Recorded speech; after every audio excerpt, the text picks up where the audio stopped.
আজকে বর্গমূলের part two video. প্রথম ভিডিওতে আমি দেখিয়েছি কীভাবে সহজভাবে মুখে মুখে বর্গমূল করা যায় একটা পূর্ণবর্গ সংখ্যা, বিশেষ করে 4 অঙ্কের, 3 অঙ্কের এইসব সংখ্যার ক্ষেত্রে, বা ছোটো ছোটো 5 অঙ্কের সংখ্যার ক্ষেত্রেও করা যাবে। কীভাবে বর্গমূলটা ইজিভাবে করা যায়। কিন্তু যদি বড় সংখ্যা হয় 5 অঙ্কের বা 6 অঙ্কের বা 7 অঙ্কের, সেক্ষেত্রে কিন্তু ওই ফর্মুলাতে বর্গমূল করা একটু জটিল। আর বিভিন্ন চাকরির পরীক্ষায় যে অঙ্কগুলো থাকে, বিশেষ করে বর্গমূলের যে অ্যাপ্লিকেশনগুলো থাকে, সেখানে কিন্তু ওই ফর্মুলাতে করা যাবে না। কারণ পরীক্ষার সময় কখনোই থাকবে না যে একটা বর্গমূল নির্ণয় করো কোনো একটা সংখ্যার, কোনো একটা পূর্ণবর্গ সংখ্যা দেওয়া আছে ওইটার বর্গমূল নির্ণয় করো, এরকম থাকবে না। তাই আজকে যে নিয়মটা, এই নিয়মটা চাকরির পরীক্ষায় যেসব অঙ্ক পড়ে বর্গমূলের, সেগুলো কিন্তু কাজে লাগবে। ঠিক আছে, শুরু করছি। প্রথম একটা সংখ্যা লিখে রেখেছি আমি, 7056, 4 অঙ্কের একটি সংখ্যা। এই সংখ্যাটার আমরা বর্গমূল করব। এটা বর্গমূলের পার্ট টু ভিডিও, এরপর আর একটা ভিডিও আসবে, তাহলে বর্গমূল শেষ। 7056, 7056 প্রথমে লিখছি আমি 7056, 4 অঙ্কের সংখ্যা। ঠিক আছে, মাথায় একটা দাগ দিয়ে দিচ্ছি, হয়ে গেছে। এটা কটা অঙ্ক আছে? 4টা অঙ্ক আছে। এই দিক থেকে আমরা কি করব? জোড় জোড়, দুটো মিলে একটা জোড়া। তাহলে 5 আর 6 এখানে একটা জোড়া হচ্ছে, আর 7 আর 0 এই দুটো মিলে একটা জোড়া হচ্ছে। তাহলে এখানে দু জোড়া অঙ্ক আছে আমার, 4টা মানে দু জোড়া অঙ্ক।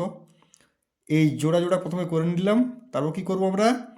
প্রথম যে জোড়টা আছে 70, এর সমান বা এর থেকে কম পূর্ণবর্গ সংখ্যা যেটা আসবে, সেই সংখ্যাটা আমরা লিখব। তাহলে আমরা তো আগের দিন শিখেছি বর্গ জিনিসটা কী জিনিস। তাহলে আজকে আমরা 70-এর কাছাকাছি কী আছে বর্গ? 7 7 49, 8 8 64, 9 নাম 81, 9 হলে বেশি হয়ে যাচ্ছে, তাহলে 8 8 8 64, 8 8 64। ঠিক আছে, এইবার আমরা কি করব? বিয়োগ করব। বিয়োগ করলে এটা হচ্ছে 6, এটা তো মিলে যাচ্ছে। আর ভাগ করার সময় কী হয়? একটা সংখ্যা নামে। এখানে বর্গমূল করার সময় কী হয়? জোড়াটা পুরোটাই নামবে। তাহলে কত আছে? 56, 56 নেমে গেছে, 656। এবারে আমার কাজ কি? এবারে কাজ হচ্ছে এইখানে যে সংখ্যা লিখেছি তার ডবল। ডবল মানে 2 গুণ। এখানে কিন্তু বর্গ নয়, এখানে যেটা আসছে তার ডবল। তাহলে কত হচ্ছে? 8 দুগুণে 16, 16 আমার এখানে চলে এসেছে। এইবারে কাজ কি আমার? এইখানে এমন একটি সংখ্যা বসাবো যে সংখ্যার সঙ্গে ওই সংখ্যাটা গুণ করলে আমার এইটা আসবে। তাহলে আমার এখানে 6 আছে, 6 কিসে কিসে আসে আমার? 6 6 গুণ করলে আসতে পারে, কিংবা 4 4 গুণ করলে আসতে পারে, কারণ এককের ঘর 6 আছে। তাহলে হয় এটা 4 হবে কিংবা 6 হবে। আমি যদি 4 দিয়ে দেখি তাহলে কত হচ্ছে? 164 গুণিত 4, 4 4 16, 6 তাহলে 1, 4 64, 65 মিলে যাচ্ছে আমার 4-এ। তাহলে 4 খেলেই, 4 বসলে হয়ে যাচ্ছে। 4 বসলে কত হচ্ছে? 656, 656 মিলে গেল। এই 4টা আমার এখানে কিন্তু চলে এলো মামা ঘর। তাহলে 4 চলে গেছে, এটা হলো আমার বর্গমূল। তাহলে এর বর্গমূল কত? 84। এর বর্গমূল হচ্ছে 84। এইভাবে বর্গমূল করার নিয়মটা শিখতে হবে। চাকরির পরীক্ষায় এটা কীভাবে কাজে লাগবে সেটা আমি পরে দেখাবো। আগে বর্গমূলটা কীভাবে হচ্ছে সেটা শিখে নাও। এবারে নেক্সট আর্ট নিচ্ছি অঙ্ক একটু আলাদা টাইপের। 16,641, 2 নম্বর। 16,641 এই সংখ্যাটা বর্গমূল আমরা নির্ণয় করব। তাহলে প্রথমে এটা এটা কটা অঙ্ক আছে? 5টা অঙ্ক আছে। আগেরটা ছিল 4টা, এটাতে আছে 5টা অঙ্ক। তাহলে 5টা অঙ্কের যে বর্গমূল সেটা কীভাবে করছি? প্রথমে লিখে নিচ্ছি 16641, দাগ দিয়ে দিচ্ছি। এইবারে কি বলেছি আমি? জোড় জোড় করতে। তাহলে 41 এটা এক জোড়, এই দিক থেকে শুরু করবো কিন্তু। 41 এক জোড়, দুটো 6 নিয়ে একটা জোড়া হলো। তাহলে বাকি রয়েছে কত? 1, একটা বাকি রয়েছে। তাহলে 1-এর জন্যে কত খাবে? কত পূর্ণ সংখ্যা খাবে, মানে পূর্ণবর্গ সংখ্যা।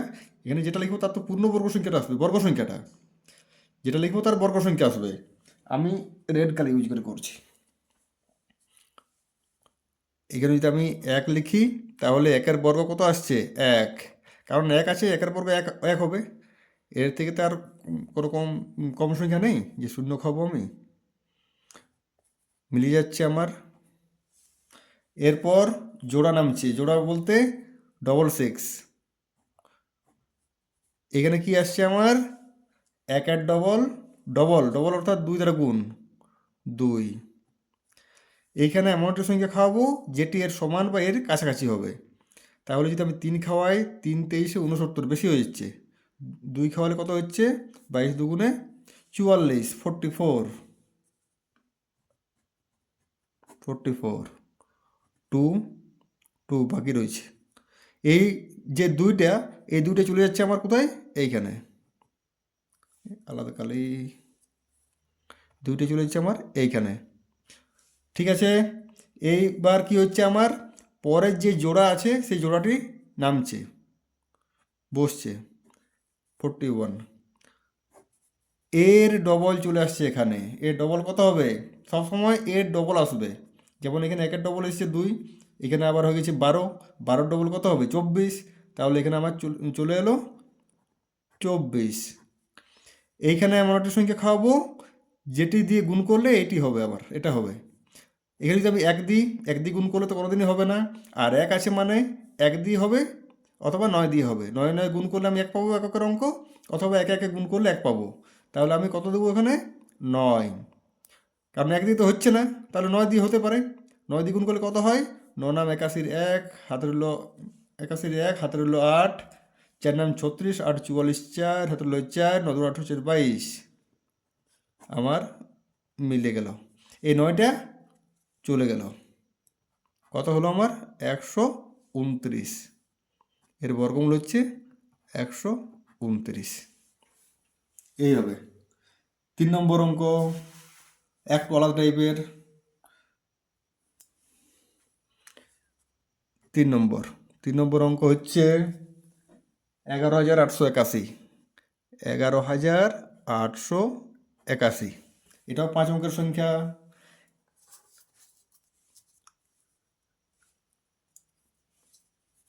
11,881, এই অঙ্কটা একটু মন দিয়ে দেখবে।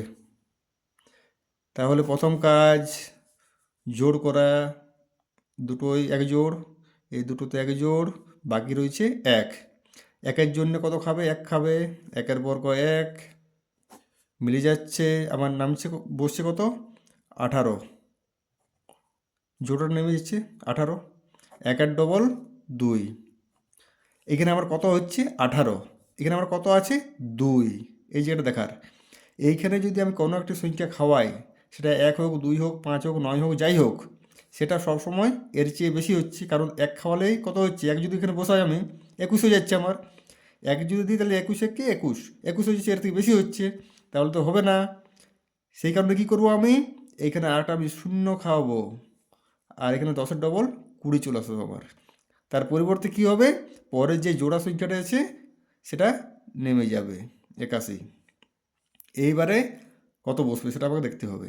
যদি আমি এক দিই, এক আছে অর্থাৎ 1 হবে কিংবা 9 হবে।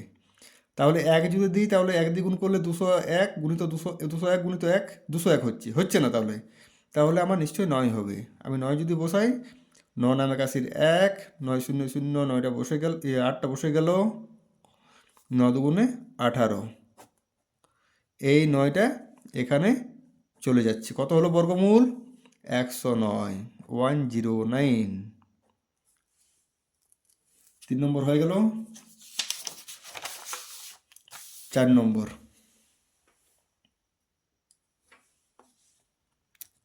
এটা একটু নিচ্ছি 6 অঙ্কের সংখ্যা, 270400, 270400।